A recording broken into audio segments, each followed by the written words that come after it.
On YouTube, today I'm going to be changing out the regular Hertz high energies, which these are them, to the energy, the XLs, the big uns, the big boys. It's kind of interesting. You can see that this is a lot deeper. The cone goes in a lot deeper. But anyway, yeah, so I just took the door card off, and there's like only a couple steps to changing the mid-bass driver, because I think I'm gonna have enough depth, because it's on this bracket that I built. You know, these are only like 5 millimeters deeper, or maybe less. So, yeah, I guess I'll, once I got it mounted, I'll tell you how it went. Alright, so now I got both of them out. I mean, like, I just have them both in front of me. I got the mid-bass driver out, and now you guys can kind of take a peek at the differences. One kind of like off the bat difference is that this ring is kind of like high polished, whereas this one's just kind of like the same material as the basket. And then that's kind of the big difference, is the magnet.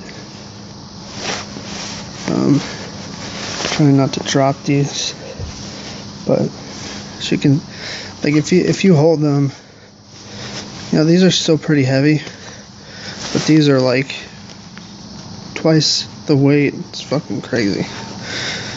And it's interesting is usually bigger drivers aren't as efficient. Like, they'll play louder without distorting, but these are actually more efficient, so they'll be louder on the same power, which is excellent. So yeah, I'll get them in the door now. Alright, so we got the driver in there. Now it's time for the moment of truth. And it's awfully close to the window, but it looks like it just clears it.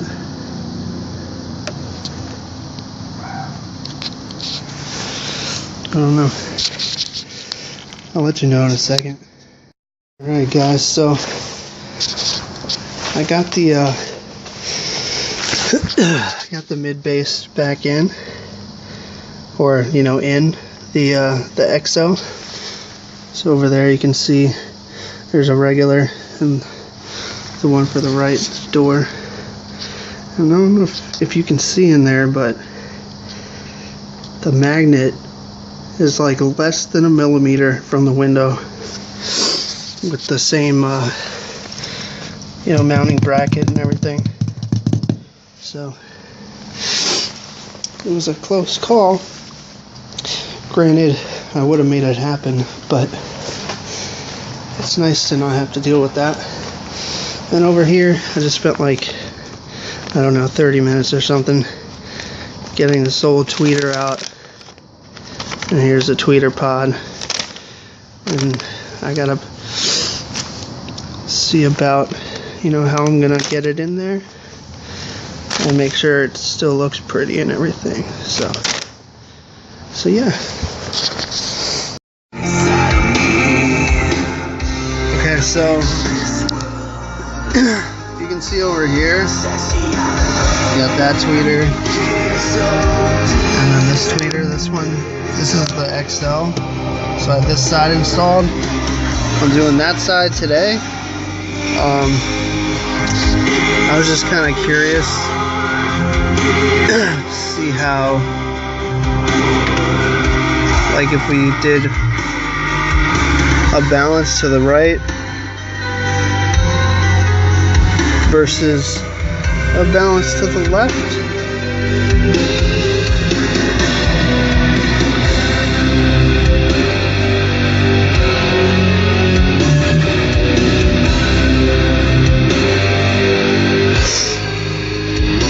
It's weird, like it's not gonna pick it up on camera, but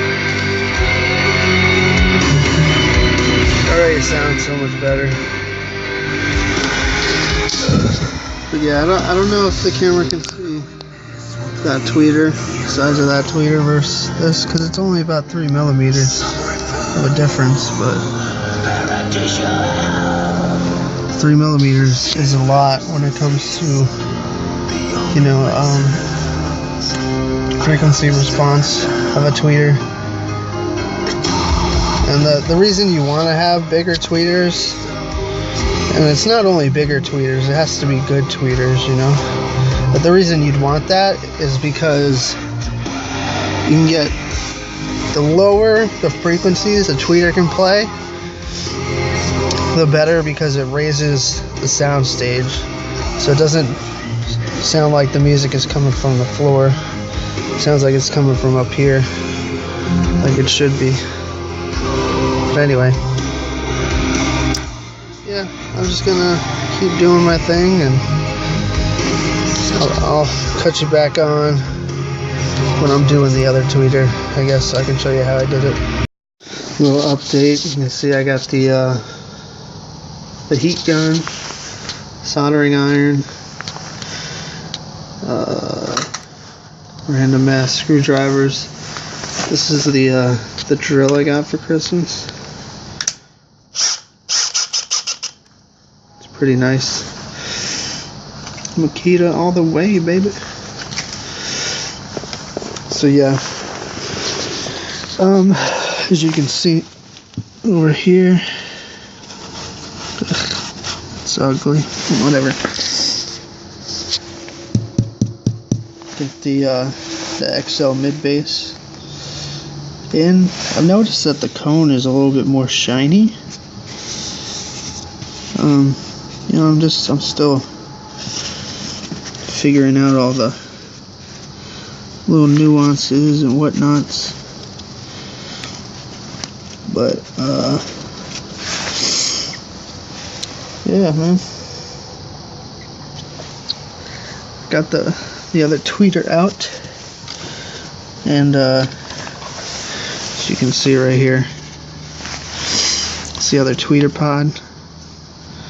I have to clean it up depending on how things go. I might have to paint it, but let me just see the other tweeter.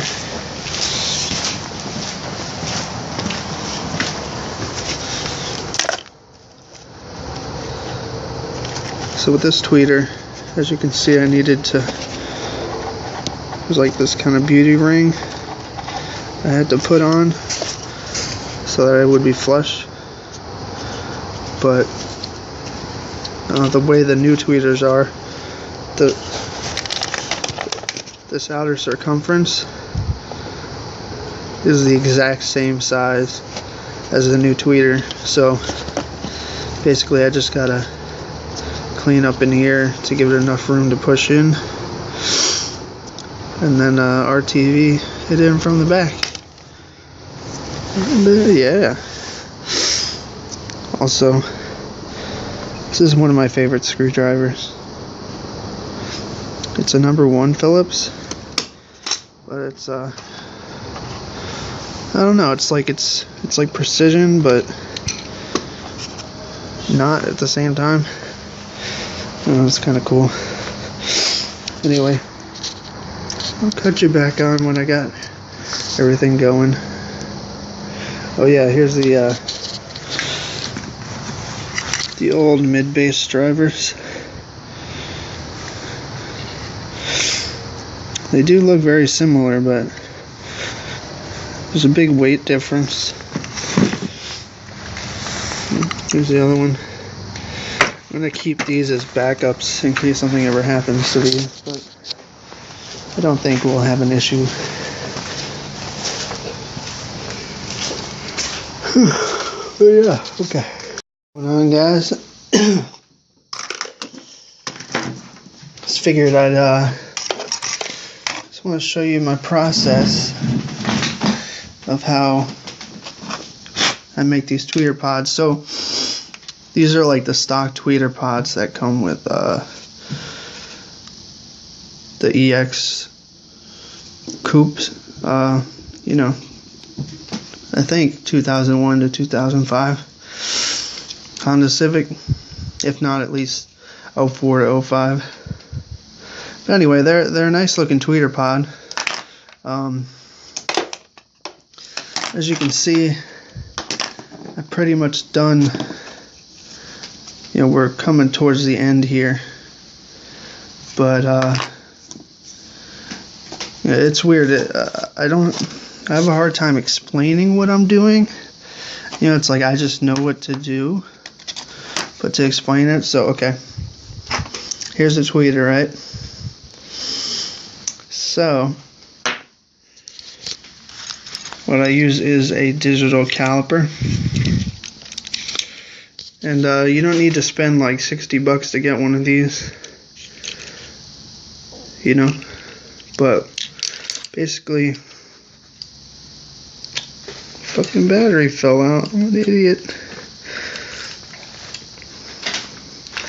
Maybe that's why you're supposed to spend $60 for one. Anyway, so what I do is I measure the outside diameter of the tweeter. I'm gonna try not to scratch the tweeter. And then I come over here and there's like a surface. This hole was a lot smaller. As you can imagine, that's what the Dremel was for. And I got my sandpaper. And then this is to kind of like get the burrs out quicker. But I basically measure. And I can't do it with one hand, okay? But I basically measure the outside of this and this, and it was exactly the same. So that meant it's gonna sit in the cup flush with no overhang or underhang. If it was underhang, I guess was what you'd call it, meaning the tweeter was too small for the original hole.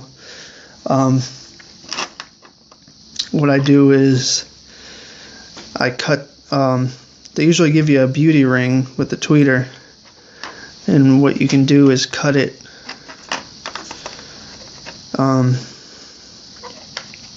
to match this outside, and then it has, you know, it kind of sits in perfectly, and then you just kind of have to work the outsides and you know, sand it up. This is the spot putty that I use, because you know, sometimes you get little nicks and shit. I got a lot of little nicks on the other tweeter pod, but as you can see, they come black, so as long as I don't fuck it up, which that's why I have this piece of tape here, you know, I won't have to paint it. But yeah, granted, if I came over here and the tweeter was bigger than the flattest part of this tweeter pod here, then I'd have to break out the fiberglass. You know, I just basically cut a bigger hole, and then you know, fiberglass the cup that comes with the tweeter into this. But what's cool is that this is kind of meticulous, but once you get it, like as you can see, I take my time, and this circle is damn near perfect. So you know, once you get it in there, it's a perfect fit. And then you know, I just RTV the back in. I like to use hot glue, but just because it's easier and it sets quicker. But you know, I've been advised not to do that, so I'm not going to do it this time. But it seemed to hold up when I did it. Anyway, always new stuff to find out and figure out and learn. So, you know, if you see my process and, you know, you think that you have something better, a better way of doing it, let me know. Alright. So after about 30 minutes of sanding, measuring and sanding and measuring and sanding, I don't want to, it's pretty rare tweeters, so I don't want to push the grill in by accident, but it's a tight fit, but you know, it's a perfect fit is what it is. Give me a sec. Just 1 sec. I'll get you in the shot a little bit.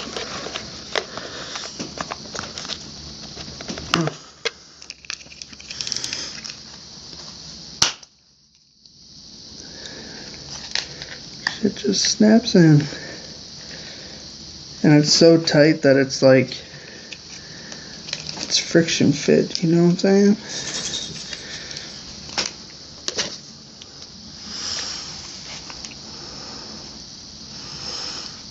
Looks like there's a little bit of a gap that I gotta get rid of. Shouldn't be too much of a issue or a problem, but that's how you do it right there.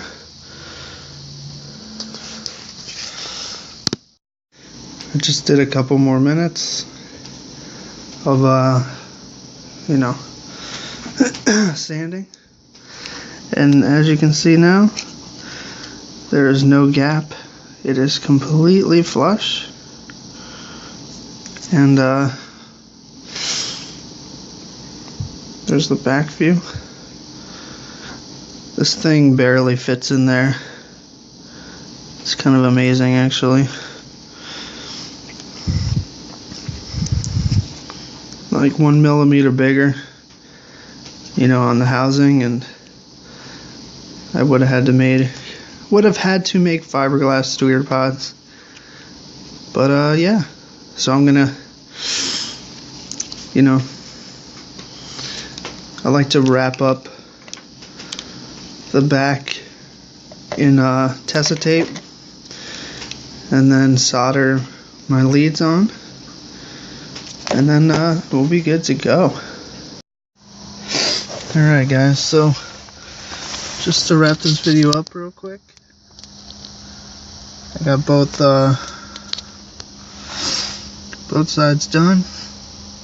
I like that this is not the same as the old tweeters, but I like that the trim and the yeah, my fucking hand's doing great here. I like how the trim and the on the tweeter and the vent match pretty well, even though the tweeter's a little bit more of a gunmetal color, but you know, to the untrained eye, it looks like it matches, so that's cool. And we got the single dim with the pocket. It's so funny. I was like so keen, or like insistent of having this pocket. You can see I like padded it and shit, and I never put anything in there. I just like the option, you know what I'm saying? Anyway, yeah, so here's the other side. The driver's in there. I don't know. I don't think we're gonna be able to see it through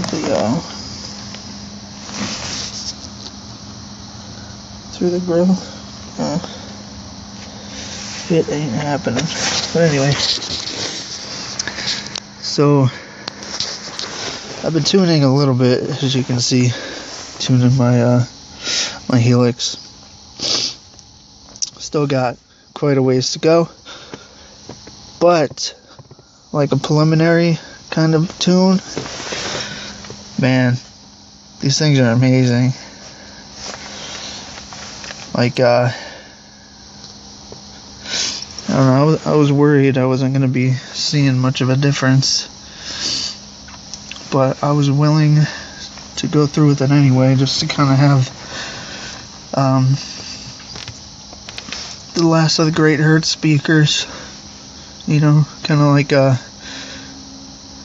you know, I wanted this system to be legendary in a way, and I know that, you know, these speakers aren't the most expensive, or the most, you know, rare, but one day they will be. And since I'm using a, you know, $130 single in, even though it sounds amazing, I needed to step up my game a little bit, and I'm really happy I did. At some point, I don't know if I can use maybe a condenser mic to, like, you know, test the system, show you guys how it sounds, but you know, we'll figure something out. Anyway, success.